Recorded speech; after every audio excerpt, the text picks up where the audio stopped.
सर्वांनी हाताने ताली वाजवून आणि मुखाने भजन म्हणायचं. सर्वांनी कामगिरी करायची. हरे हरी हरे हरी.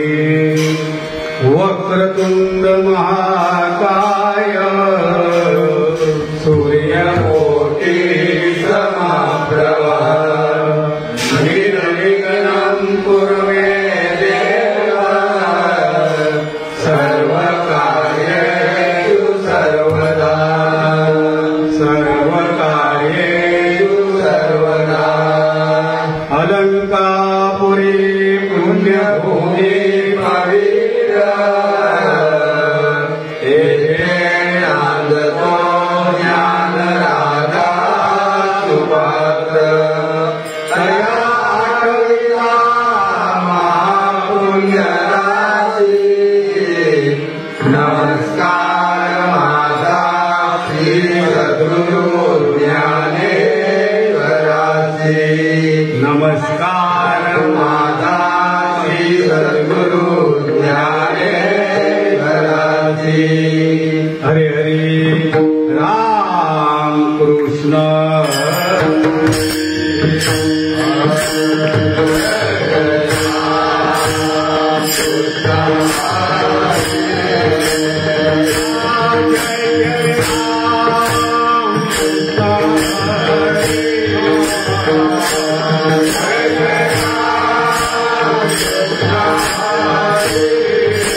अंगातून घाम निघला पाहिजे म्हणजे सर्व उष्णता काय हात निघून जाते रोगराई. रूप पाहता लोचने सुख झाले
Hare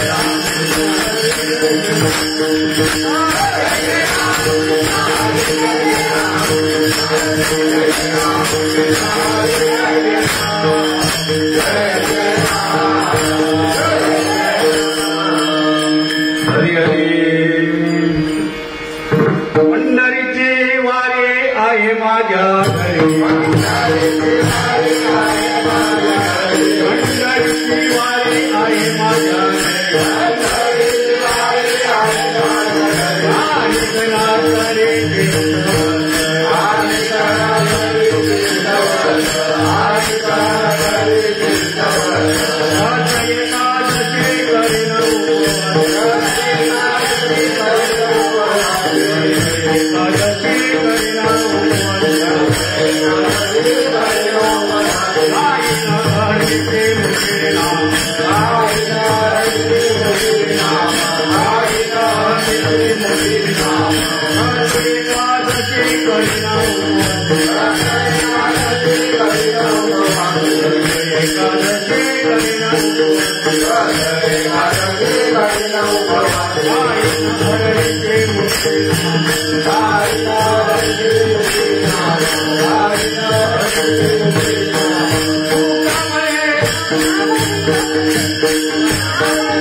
शॉर्टकट.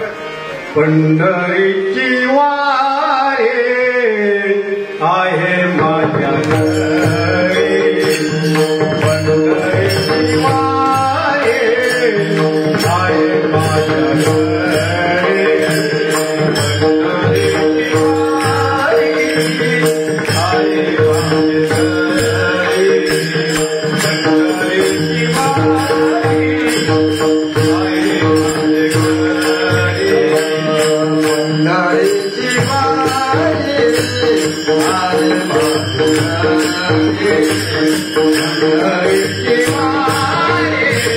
आहे माझ्या घरी.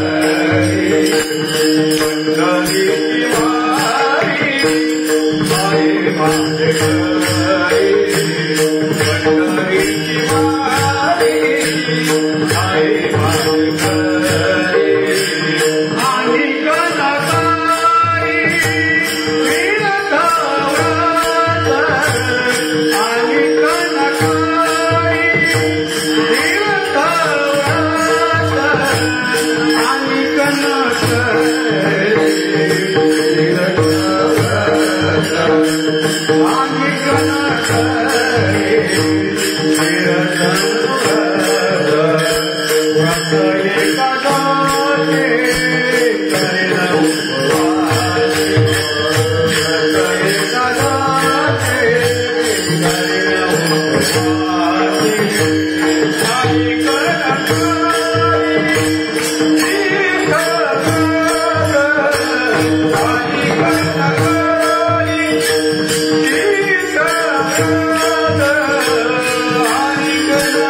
प्रस्तुत प्राप्त प्रसंगी प्राप्त घटिका प्राप्त वेळ आणि सेवेसाठी निवडलेला अभंग संत महंत जगतवंदे जगद्गुरु तुकोबाराय यांचा 3 चरणाचा उत्कृष्ट असा अभंग आहे. आज पंढरपुरी देवशैनी आषाढी एकादशी त्या निमित्ताने आज वारकरी गेलेले आहेत पंढरपुराला.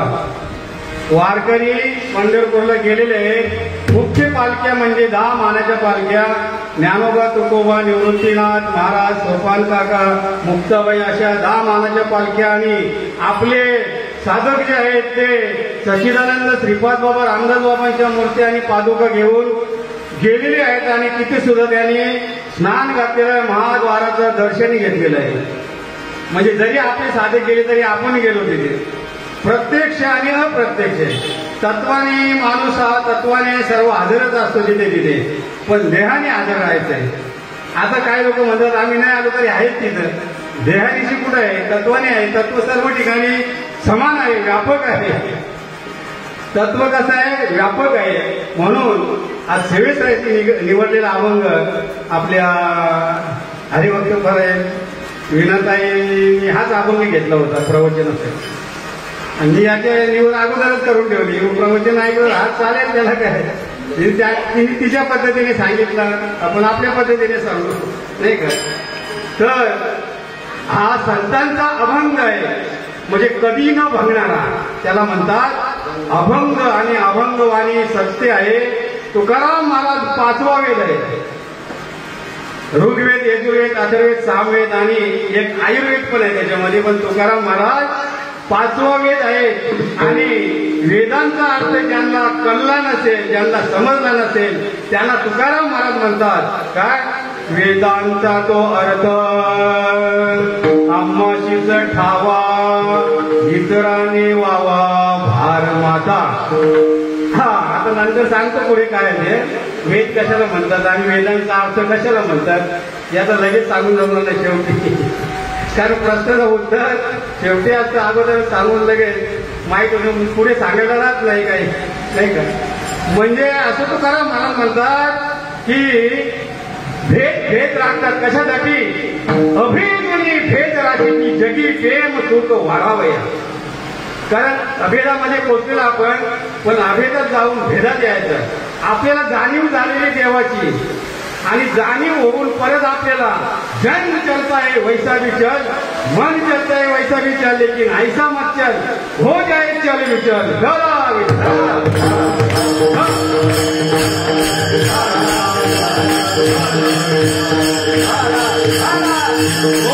जाणून, कारण जाणीव निरीव भगवंती नाही, हरी उच्चारणी पाये मोक्ष.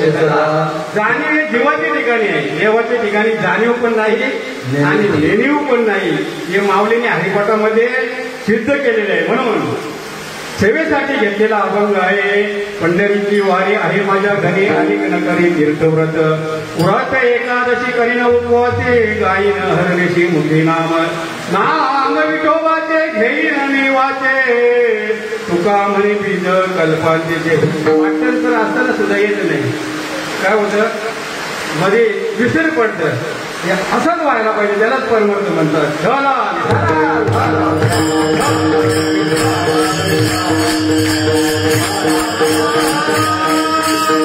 पांडुरंगाचा रुग्णाचा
त्यांच्या कृपादाने कथेचा विस्तार, बाबाचे सद्गुरू दास तुका, प्रत्यक्ष पैठणी बटी केला वाद, रेत्या मुखे वेद बोलाविले, तारविले जर गिनती हरले, सांगयाची भ्रांती अशी माऊली महावैष्णव ज्ञानोबर आहे. पांडुरंग परमात्मा म्हणतात नामदेवाला, नाम्या म्हणे देव पाहे, ज्ञान देव मीच आहे, तो आणि मी नाही दुजा, ज्ञान देव आत्मा माझा. नामदेवा अरे नामदेवा, ज्ञानदेवाने मी वेगळा नाही. तसाच मला सांगायचंय की श्रीपाद बाबा आणि देव वेगळा नाही. देव म्हणे श्रीपादा पाये, देव म्हणे रामदासा पाये, श्रीपादाने मी नाही वेगळा, श्रीपाद बाबा आत्मा माझा.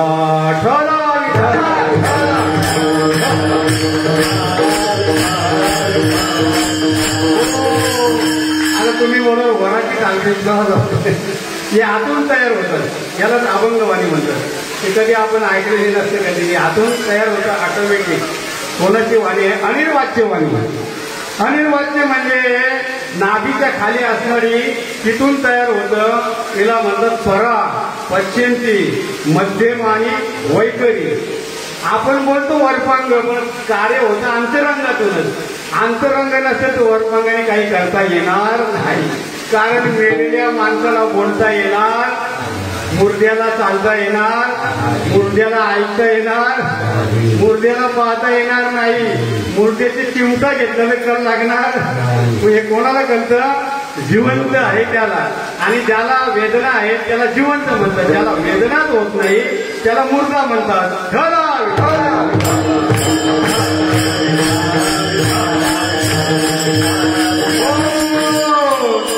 ओम नमो ज्ञानेश्वराय, ओम नमो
ज्ञानेश्वरा करुणाकरा दयाला, तुमचा अनुग्रह लादलो पवन झालो चराचरी. पवन म्हणजे वायू. मग अशी जयारी सांगितलं, ज्याच्या जीवावर उड्या त्याच्याच नाकात काय. तुम्ही कोणाच्या जीवावर उड्या मारता? पवन पुत्र हनुमंत हे ना. तुमच्यामध्ये पवन म्हणजे वायू, वारा आहे म्हणून उड्या मारता. वारा जर निघून गेला उडी मारता येणार म्हणून वारा येतो, पण उड्या मारा. गायनाचे उडे आपुया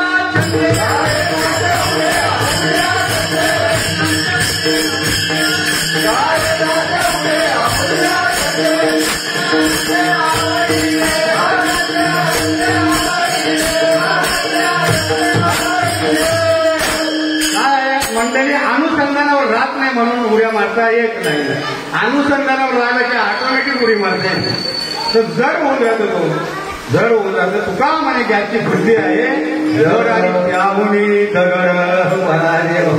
दगडाला म्हणजे उडी मारलेली ज्याची बुद्धी जड त्याच्यापासून दगड म्हणतो. बरं, कारण मंदिराला लावायला का माहिती आहे, आकाशालाच का माहिती नाही.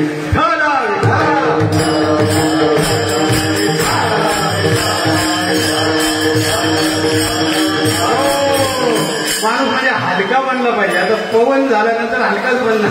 पवन कसं आहे, डोळ्यांना न दिसणार आहे. वारा दिसते का डोळ्यांना? हा, श्रीपाद बाबांचा तत्वज्ञान आहे. डोळ्यांना वारा दिसत नाही. दिसत असेल आम्हाला दाखवा, आम्ही तुमच्या घरी कच्चे माठाने पाणी भरू आणि आयुष्यभर मुलांगिरी करू. जमेल? किंवा आकाशाला चापट मारून दाखवा. बाबांची भाषा आहे, आकाशाला चापट मारून दाखवा, तुमच्या घरी आम्ही कच्चे माठाने पाणी भरणार. या प्रतिज्ञा केलेल्या बाबांनी. मग आपण नको करायला काय? आपण त्यांचे वारसदार. आपण त्या बेटासारखं ब्या ब्या ब्या करत राहायचं. आई ब्या म्हणजे आई आई आई असं म्हणतो आपण. बोलता येतो म्हणून आईला आई म्हणतो, ती ब्या म्हणतात किंवा बाय बाय बाय.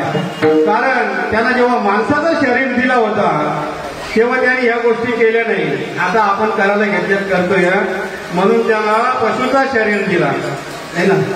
मग अशी जयारी सांगितली की जे नरकामध्ये किडे वलवल करतात ना, त्यांना दुसरा पर्याय नाही. त्यांना तेच जन्म म्हणजे नरकातच. हरिविना जन्म तो नरकाची पाय जाणार, यमाचा पाहुणा प्राणी होय.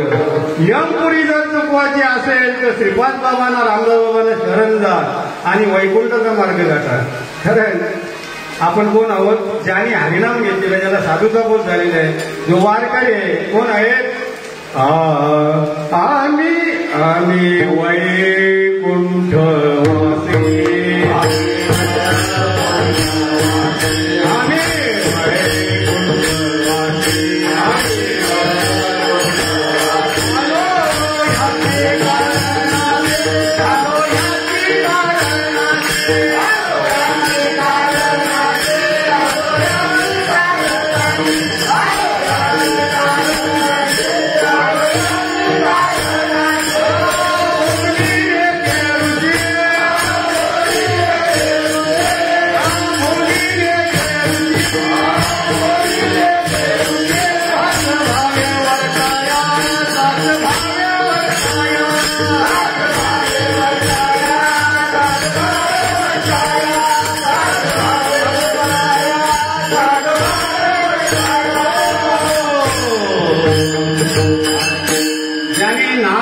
ज्यांनी साधूचा बोध घेतलेला ते कोण आहे? ते काही 4 आणि 84 लक्ष फेरा फिरून नाही आलेले, ते वैकुंठातून डायरेक्ट आलेले. कशासाठी? घेईन मी जन्म यासाठी देवा तुझी चरण सेवा साधावे. परत परत जन्म म्हणजे माणसाच्या योनीमध्ये परत परत जन्म म्हणजे कितीही संकट आले, प्रसंग आले तरी वाचवतो कोण? देव वाचवतो. आता तुमच्या समोर उभा असलेला पुतळा 1 महिन्यापासून प्रकृती ठीक नाही, आता पण ठीक नाही, पण ते प्रकृतीला जमानतच नाही. कारण प्रकृतीच्या पलीकडचा विषय आहे. प्रकृतीला त्रास होणार, संकट येणार, पण एवढा मोठा बसलेला आपला पाठीमागे एवढे बसलेले आहेत. आणि पाद मुरारी आले दुनियातली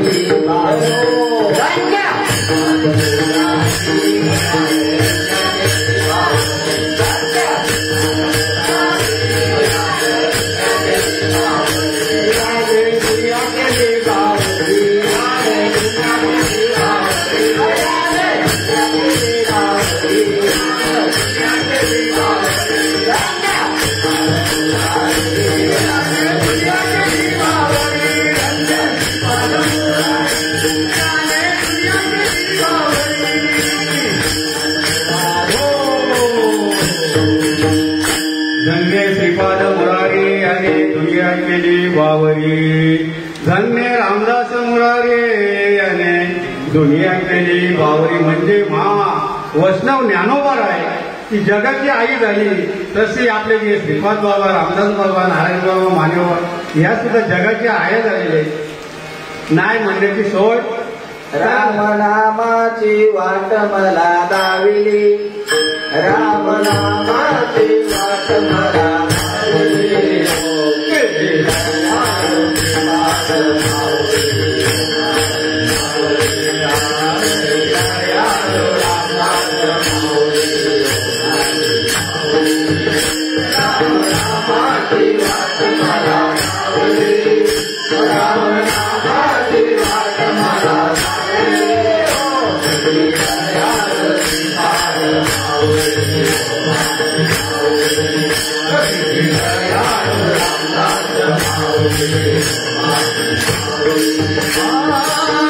जगाची आई ठरली कोण? संत श्रीपाद बाबा.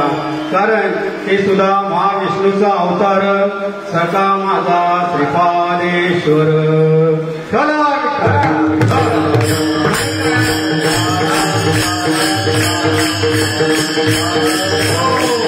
सतर्क राहायचंय म्हणजे सावधान, उत्तिष्ठम जागरूक. कारण जे झोपलेले त्यांना उठून जागे करा. आहेत नाही ते पण काही झोपलेले असते, कीर्तन ऐकत नाही म्हणजे बसले फक्त झोप काढतात. आपल्याला काय गरज पडते कीर्तनाची? नाही ते बसले तिथे आणि फिरतात तिकडं मुंब्रा कॉलनीमध्ये, दिव्याला तिकडे बाजारामध्ये फिरतात. काही उपयोग होणार नाही. अंतःकरणाचा एक कान करून आणि हे तत्वज्ञान ऐकायचं असतं तेव्हा त्याचा आपल्याला लाभ होतो. आणि अंतःकरण एक करत नाही, नुसतं इकडनं ऐकायचं, इकडनं सोडून द्यायचं. काय उपयोग होईल का? इकडनं ऐकून आतमध्ये टसला पाहिजे आणि आतमध्ये ऐकून दुसऱ्याला सांगता आला पाहिजे, दुसऱ्याला उष्ट सांगता आला पाहिजे. मला पण काही येत नव्हतं. श्रीपाद बाबा, रामदास बाबा, नारायण बाबा, माने बाबा, नाना बाबा यांचं ऐकून आणि तुम्हाला सांगत आहे. अनुभव आले अंगा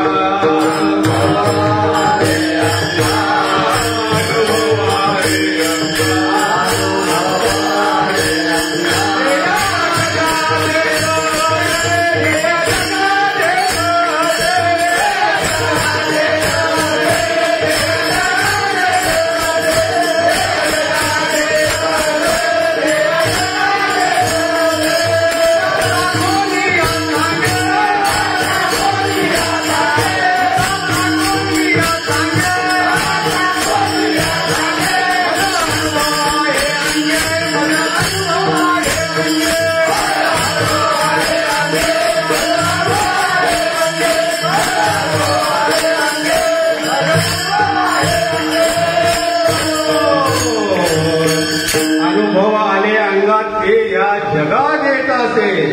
नुसतंच नाही तर तुका चाखून या सांगे मज अनुभव आहे. आता मी तुम्हाला जे सांगत आहे माझ्या अनुभवाला आलेलं तेच सांगतो, त्याच्या पलीकडे काही सांगत नाही. कारण तुम्हाला बनवाबनवी करून काही मला भेटणार नाही. तुम्हाला बनवून काही भेटतील का मला? 1000 1 लाख काही नुसतंच कशाला बनवायचे नाही का?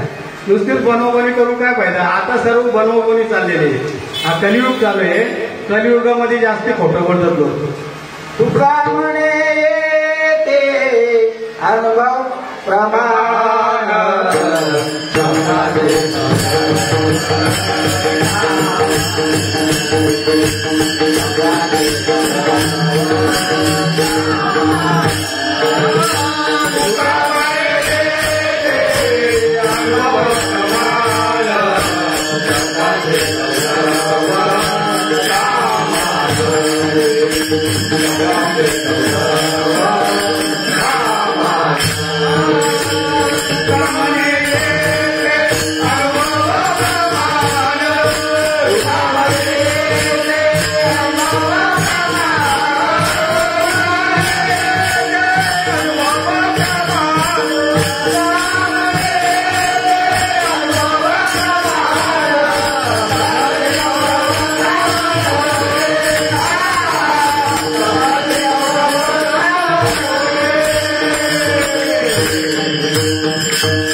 शब्दाचे गौरव नुसता शब्दाचे गौरव करून काही उपयोग नाही. एकनाथ महाराज भागवत मध्ये म्हणतात की शिव बुद्ध्वा शिवम यज्यते हे ऐशिया अवस्थेशी साजे एरवी बोलती बोली जे परी अर्थ न लभे.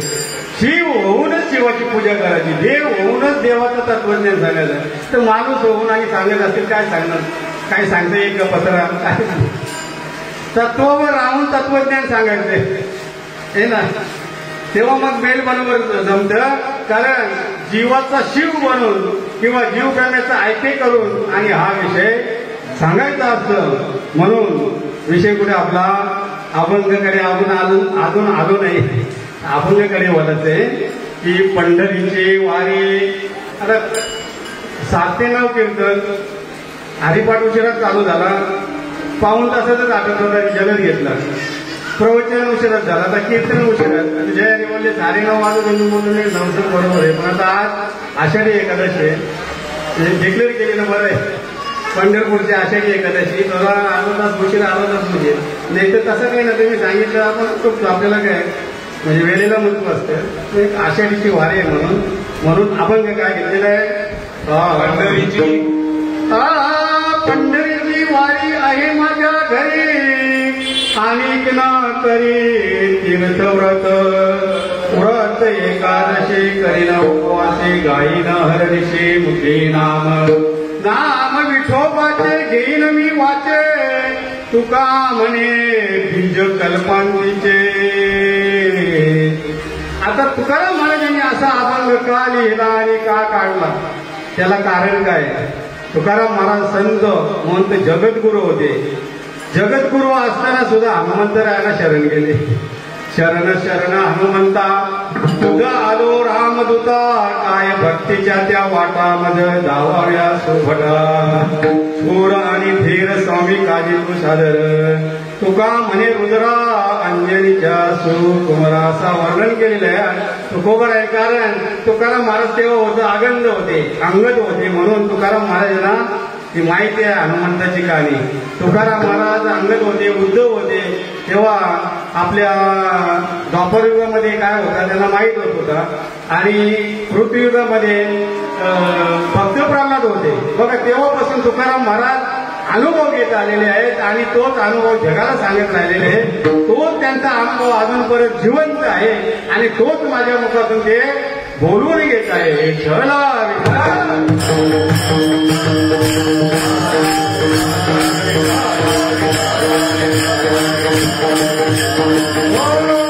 आता तुम्ही कंटाळले असतील नाही का? 4 वाजल्यापासून 4 वाजता कोणी हजर राहिले नाही. मी सुद्धा 4:30 वाजता असतो.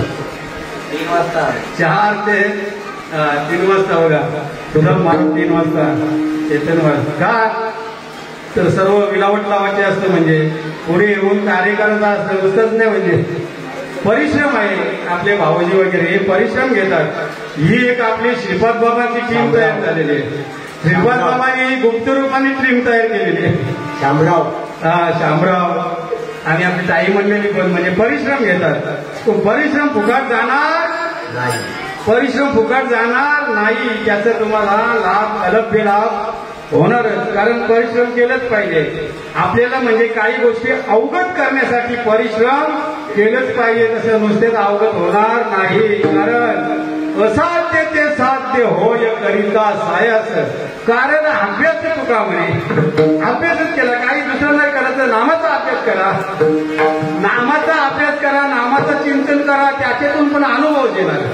नामाच्या चिंतनाने पण अनुभव देणार. म्हणून म्हणतात की पंढरीची वारी आहे माझ्या घरी आणि न करी तीर्थव्रत. तुम्ही असं पकडून ठेवा ना, मला वाचवलं सांगत असताना नाही वाजवत, चाल घेतल्यावर नाही, सांगत असताना पण म्हणून आता याचा अर्थ काय करा तुम्ही? आता घर कशाला म्हणतात, वारी कशाला म्हणतात? कारण घर म्हणजे आपण ज्या घरामध्ये आपण बनवलेलं त्या घरामध्ये कोण राहतात? आई वडील म्हणजे आपणच आलो सर्व मनुष्य प्राणी. अजून दुसरा कोणी येतो? आता कुत्री मांजराने त्यांना हारात शरतात. त्यांच्यामध्ये पण देव आहे, तो दिसत नाही या दृष्टीला, त्याला ज्ञान दृष्टीने पाहायला लागतं. कुत्र्या मांजरा मुंग्याला वगैरे चिरटतात. मच्छरला सांगूच नका, मच्छरला बसला चावल्यावर लगेच. त्याला कारण काय आहे की मच्छर बॅटी म्हणजे फटाफट फटाफट वाजतात. कटकट कटकट कटकट आवाज आपण समजा कारखाना चालू आहे मच्छर मारायचा. किती पाप होतात. पण आपल्याला पाप पण नाही आणि पुण्य पण नाही. ज्याला ज्ञान झालेलं त्याला पाप आणि पुण्य, पुण्याच्या पापाच्या पलीकडचा मार्ग त्याचा आहे. पाप पुण्य हे सर्वसामान्य माणसाला, पाप पुण्य कोणाला आहे? सर्वसामान्य माणसाला. म्हणून आज आषाढीची देवशैनी वारी कुठं चालू आहे? कुरुडवारी जी पंढरपूर आहे तिथे आपले भक्तजण गेलेले आणि पांडुरंगाचं लांबूनच दर्शन घेतले. कारण पांडुरंग आता कुठे आहे? तुम्ही म्हणाल पांडुरंग कुठे आहे? सांगा उत्तर कुठे आहे? प्रमाण घ्या. नाही, पांडुरंग कुठे आहे? जिथे कीर्तनाची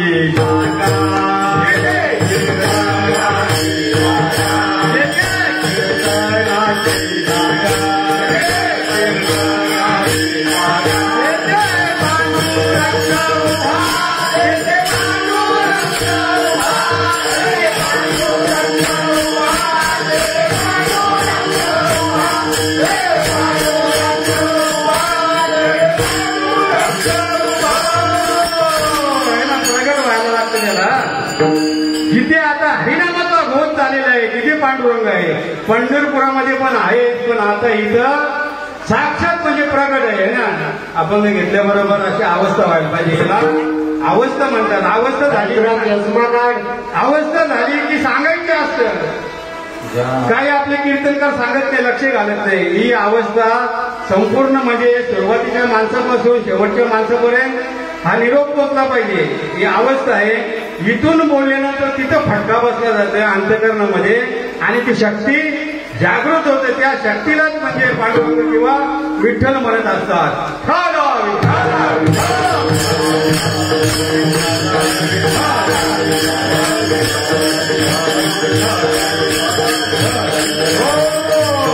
वाहून दे त्यांची अवस्था, फक्त लक्ष ठेवायचं आजूबाजूला करून दे. वाहून दे मोकली. तर मोकला झाला म्हणजे काही अंगामध्ये जडपणा राहत नाही, एकदम फ्रेश वाटतं त्या माणसाला. तुम्ही चिंतनाला बसले ना तुम्हाला फ्रेश वाटणार. चिंतन एक म्हणजे टॉनिक आहे आपल्याला. जशी सलियन लावतात गुरुकुल तशी टॉनिक आहे. विषय सांगत राहिला आपण घरी यायचंय की असा म्हणजे प्रसंग आला या प्रकृतीवरती की डायरेक्ट आशक्त पण डायरेक्ट सर्व अंगातली चरबी जी काय आहे ती डायरेक्ट एकदम लहान होत गेलं. तोंड पण आणि हातपाय तोंड अजून सुद्धा कमीच आहे, अजून पण भरले नाही ते, पण भरेल. कारण या हरिनामाच्या गजराने भरेल ते. म्हणून आता कीर्तन करण्याची कॅपॅसिटी नसताना सुद्धा कीर्तन करायची तयारी केली आणि उभं राहिलो का. माझे पुढे उभा राहायचा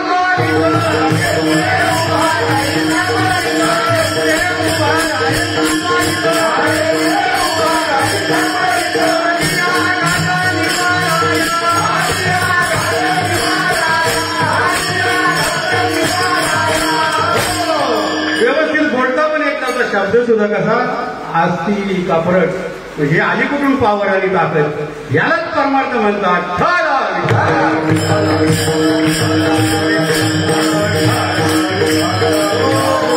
याला परमार्थ म्हणतात. बाकी चालले सर्व अनर्थ चाललेले आहे. पावर आहे हरिनामाची. हरिनामाच्या पावरने माणसाची अवस्था विधेयी अवस्था होतात आणि विधेयी अवस्था व्हायलाच पाहिजे. कारण तुमचा देह ठेवलाच नाही, देह आधी नव्हता आता नाही. सर्व सांडोनी माझा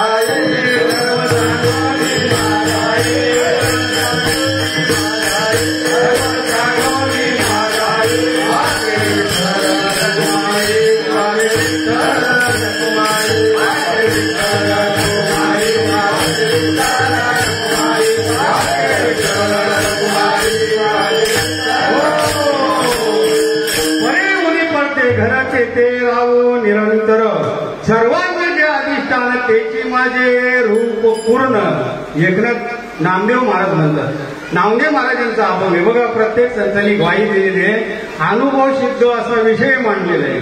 तसा मला काही म्हणजे माहीत नव्हतं काय झाले काय नाही. नामावर विश्वास, नामावर काही वावले काही होणार नाही. किती जखम झाली किती बरोबर ऑटोमॅटिक बरी होते. नामाच्या चिंतने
नामाच्या चिंतने विघ्नपंथी 12 वाटा मग तो होऊन या शिण आड झाली सुदर्शन.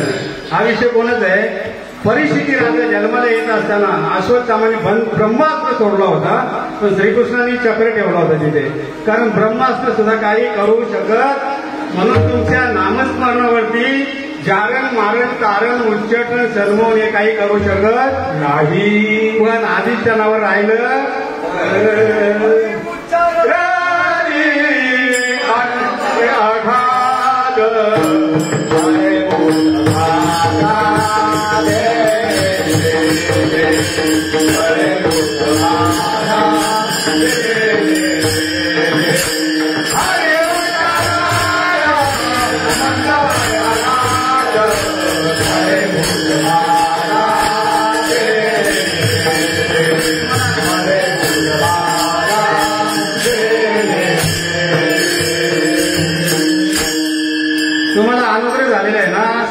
चिंतन करायचा, सरळ चिंतन, आतून शक्ती जागृत व्हायला पाहिजे, सरळ चिंतन. नंतर विषय मग तो ऐकण्याचा वाट ध्यानाला बसायचं. हा चिंतन काय ना सर्व जातं ते एकदम फ्रेश वाटेल.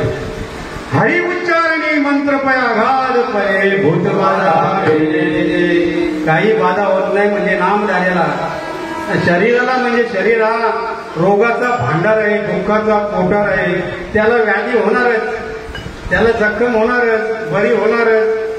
त्याला कितीही रोग झाले, भावरोग सारखे झाले तरी सुद्धा ते पण निघून जातात. ब्रह्मरस घेई कारा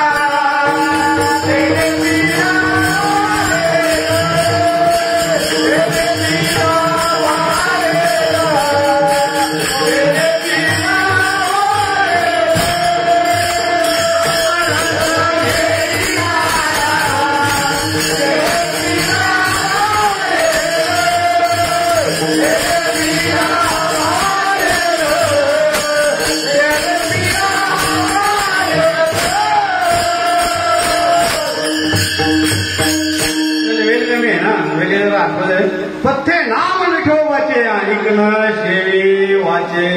पथ्थे नाम जे नाम आहे विठोबाचे म्हणजे विठोबाने घेतलेलं नाम आहे ते नाम घ्यायचे. तुम्ही विठ्ठल विठ्ठल पण नाम घेत नाही, नुसतं विठ्ठल विठ्ठल विठ्ठल बोलून बघा. ठ म्हणजे गोळीबार, आगे चली गोळीवर पिछे से होय आवाज. नुसता ठ बोलल्यानंतर ज्याचं त्यांनी चेक करायचं म्हणजे प्रॅक्टिकल आहे. तुम्ही टाली पण वाजवत नाही, तुम्ही हाताने टाली वाजवली आणि अशी वाजवायची, तुम्ही अशी अशी वाजवता, अशी अशी वाजवायची नाही. टाली म्हणजे प्रत्येक बोटा अशी एकावर एक करली पाहिजे. टाली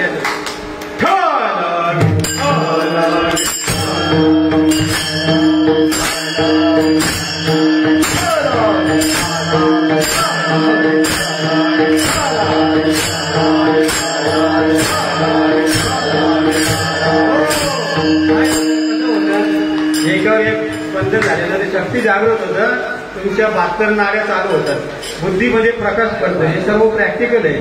आणि ठ ठ म्हटल्यानंतर इथं आवाज येतो हृदयामध्ये. बघ हात लावून वीला आणि लला आवाज येत नाही इथे. ठ बघतो विठ्ठल विठ्ठल. आणि या विठ्ठल नामाने कोरोना सुद्धा पळून जात. कारण कोरोना आहेच नाही, तो विषय घेऊन पण काही फायदा नाही, व्यर्थ घालवत. कोरोना आहे ना, फक्त नाव दिला, त्याला अर्थ सांगू का त्याचं काय ते. हे लहान मुलांना काय बोलतो तुम्ही, आपली आजी आजोबा आई, हे बाळ्या रडू नको बागुल बुवाला बोलवेल. काय म्हणता, बागुल बुवाला बोलल्यानंतर त्याला काय माहिती बागुल बुवा, तो घाबरतो नको नको. त्याला भीती घातली की रडायला लागला काही तर आपल्या बागुल बुवाला बोलू का, नको लगेच करतो. तसा बागुल बुवा आहे का नाही. तसाच त्याचा अर्थ त्याला जोडायचा. कोरोना पण आहेच नाही, फक्त सांगितले कोरोना कसा आहे तो दिसतो का नाही. देव निर्विकल्प आहे तरी सुद्धा आपल्याला ज्ञानदृष्टीने दिसतो, पाहता येतं. मग ज्ञानदृष्टीने त्याला पण पाहता यायला पाहिजे. तो आहेच नाही त्याला पाहणार कसं. तुम्ही म्हटलं देव नाहीच मग त्याला पाहणार कसं. देव आहे म्हणून पाहता येतं, त्याचं चिंतन करता येतं, नामस्मरण करता येतं. ज्या गोष्टी आहेत त्या कोणी कितीही म्हटलं नाही तरी त्या नाही होणार नाही. ज्या गोष्टी नाही त्या आहे म्हटलं तरी आहे होणार नाही. असा विषय अजून एक सांगता विषय अभंग बाजू.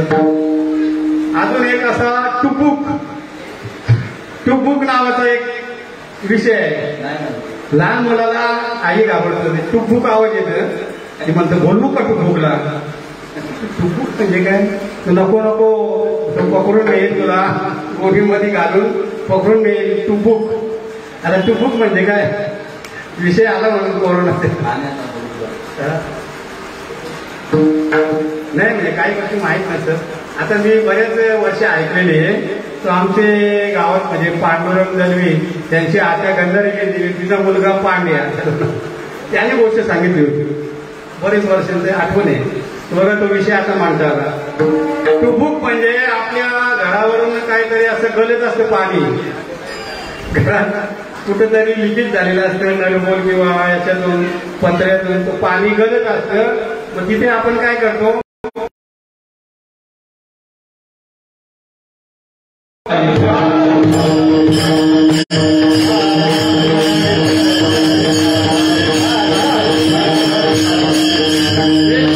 काही आहे नाही, फक्त आवाज येते टुबुक टुबुक म्हणून टुबुकला बोलवू. तर कोरोना काही आहेच नाही, तर ज्याची काही म्हणतात आहे, काय म्हणतात लस घ्या, काय म्हणतात नका घेऊ. ऐकायचं कोणाचं? आता तिथं असं म्हटलंय की ऐकावं जगाचं आणि करावं मनाचं. हे ना, जगात ऐकलं मग आपल्या मनाला जे काही पटतं तेच करायचं.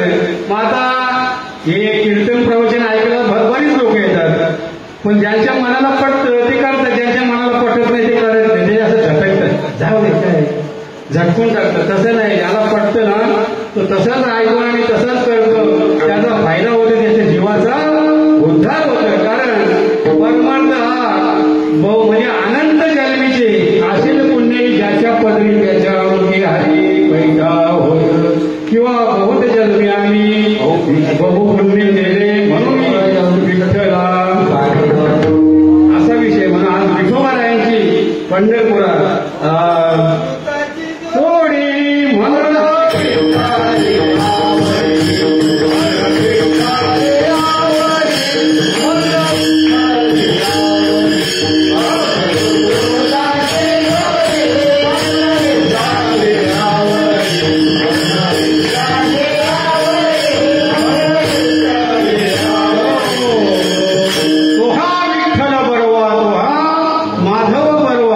सर्व सुखाचे आगर बापर देवीवर. ज्ञानेश्वर महाराजांचे आई बाप कोण होते? विठ्ठल रुक्मिणी. म्हणजे कोण? प्रत्यक्ष पांडुरंग आणि रुक्मिणी आई. हेच आपले कोण आहेत?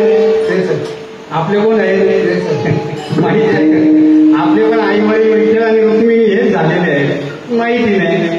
आईच्या लाथा मारतात, वडिलांच्या वडिलांना मारा करतात आणि दुसऱ्यांच्या आई वडिलांच्या पाया पडतात. कसं काय मिळेल बरं? माय बाप केवळ काशे,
माय बाप केवळ ज्यांना आई वडील आहेत त्याला तीर्थाला जाण्याची आवश्यकता मुळीच नाही. आई वडील नसतील तेव्हा म्हणजे काशीला जात नाही, ज्यांचे आई वडील जिवंत आहेत. काशीला गेल्यानंतर मोक्ष मिळतं बोलतो. काशीला मिळाल्यानंतर मग ज्याला मोक्ष पाहिजे ना तिथे काशीला आणि मग राहतात. इथे श्रीपाद बाबा रामदास बाबांनी तुम्हाला जिवंतपणे मोक्ष आणि मुक्ती लगेच ती पण काल वेळ नाही सांगितलं. अंगा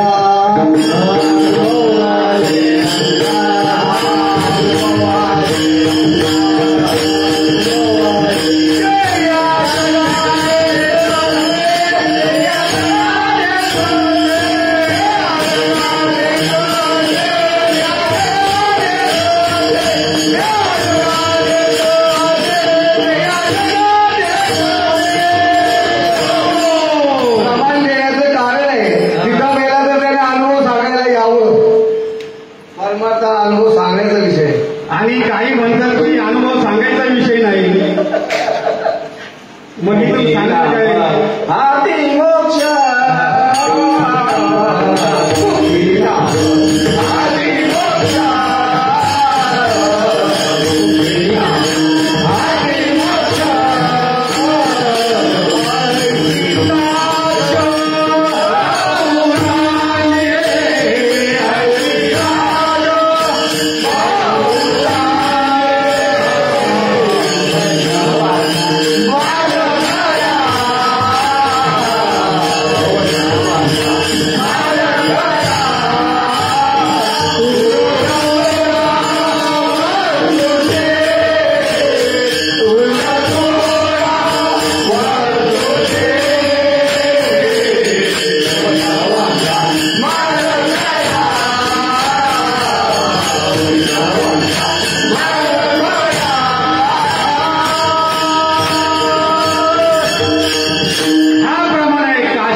उद्या आहे का लगेच नाम आणि लगेच परिणाम.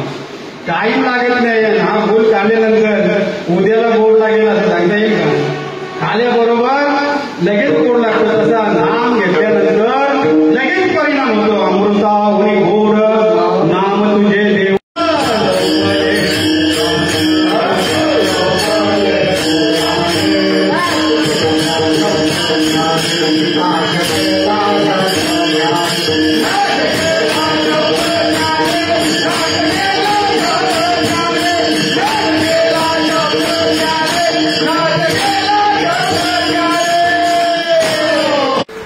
शरीर कुंकवत होतं, इंद्रिय कुंकवत होतात, बुद्धी सर्व काही विसर पडतं. म्हणून या वयामध्ये शुगरचा परिणाम दाखवला. कोणत्याही बिमारी भयानक आहे.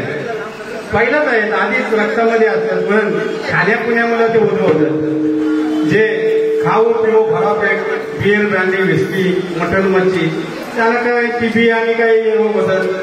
जे व्यसन करतात तंबाखू गुटखा त्यांना कॅन्सर होतात. म्हणजे त्यांनाच नाही, जे नाही करीत त्यांना सुद्धा होतात. आता शुगर मोठा एक परिणाम आहे की म्हणजे शुगर झाल्यानंतर पायाचा अंगठा कापावा लागतं. मागे पण विषय सांगितलेला आहे. काही बसा उशीर झाला. शुगर झाल्यानंतर पायाला काही जखम झाली अंगठ्याला किंवा आंगलीला तर कापावी लागतं, नाही तर पुढे चढतं. ते डॉक्टर घाबरवतात आणि घाबरूनच माणसं मरतात. आता हे कोरोनाला घाबरून माणसं किती मेली त्यांची गणती नाही. घाबरतात. अंगठा कापायला लागेल, पाय कापायला लागेल, अख्खा कापायला लागेल, माणूस घाबरतात. आता आम्हाला कितीही घाबरवलं, अख्खा कापला तरी आम्ही आत्मच आहोत. आम्हाला कापणारच नाही, कापता येणार नाही कोणत्याही शस्त्राने. ही जाणकारी झालेली म्हणून एक व्हील पॉवर म्हणतात त्याला. साधकाच्या ठिकाणी व्हील पॉवर तयार होतो. तो कशालाच घाबरत नाही. वेदना ह्या सहन कराव्याच लागते. म्हणून वेदना ह्या सहन कराव्याच लागते. कारण उजलावया आलो वाटा खरा कोटा निवारा. खरा कोट्याचा निवारा. आता प्रत्यक्ष प्रॅक्टिकल मध्ये तुम्हाला थिअरी आणि प्रॅक्टिकल. आता 1 महिना 2 महिने आंबे खाले भरपूर. आपल्याला काही जाणवत नव्हतं. म्हणजे बीपीचं चेक केली, बीपी हाय व्हायची आणि कोलेस्ट्रॉल रक्तामध्ये. आता शुगर कुठून आली? डॉक्टर बोलतो ऍडमिट व्हायला लागेल. आपण नाही ऍडमिट राहणार, त्याला विलास करता येणार नाही. गोळ्या घे, जा 1 हप्त्याच्या खात राहता. तर रात्री विचार बदली केला की डोंबिवली लांब आहे, स्पेशलिस्ट याचा शुगरचा.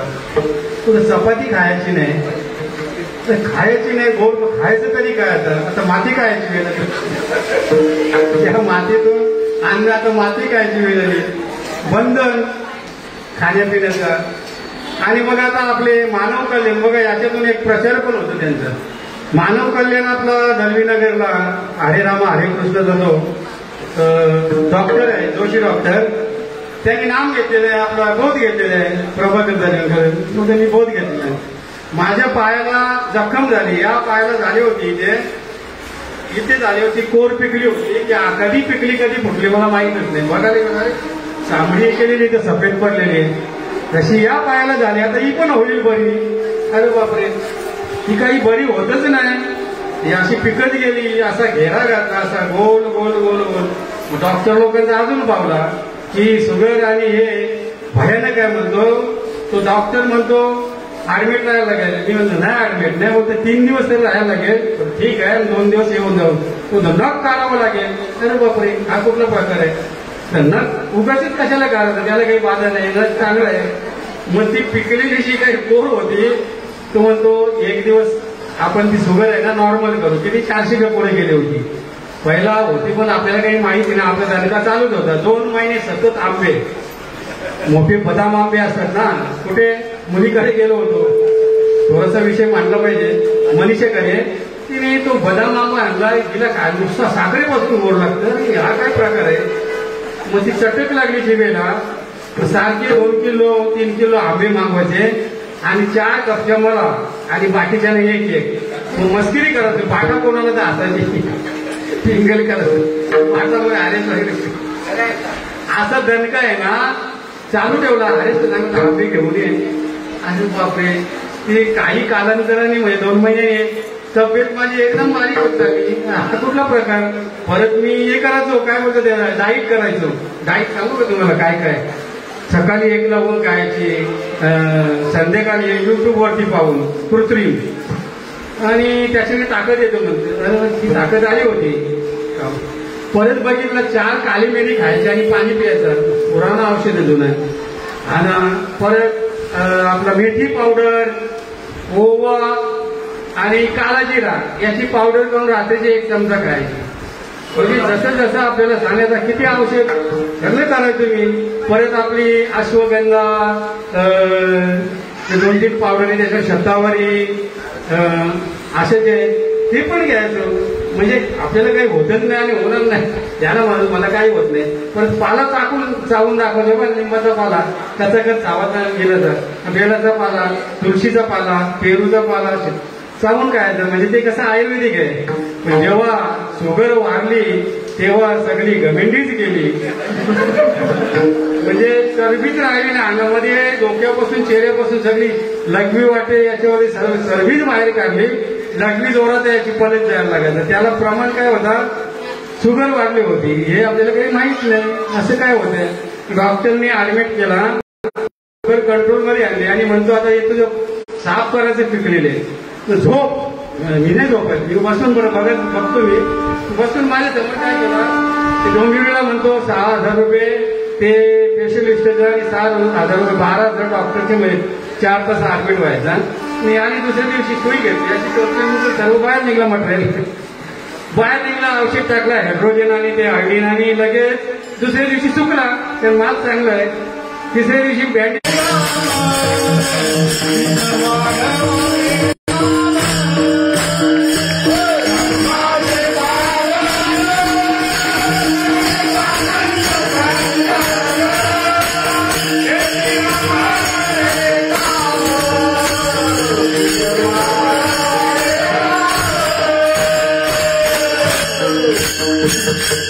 याच्यासाठी फक्त देवानी सलामत ठेवली.